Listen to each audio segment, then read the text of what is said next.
তোমার কথাগুলো হয়নি বলা, তবুও সে অব্যক্ত কথাগুলো আমার বুকে সুনামির জন্ম দেয়।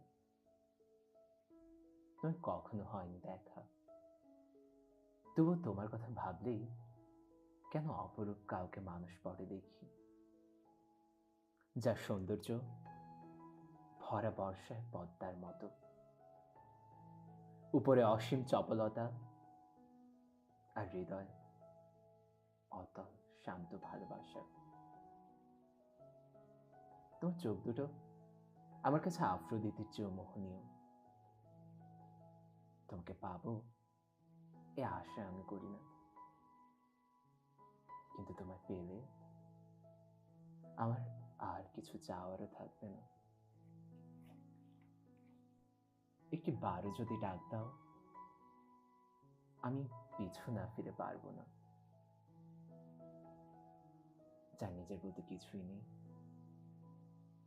সে হারানোর ভয় করে, তবু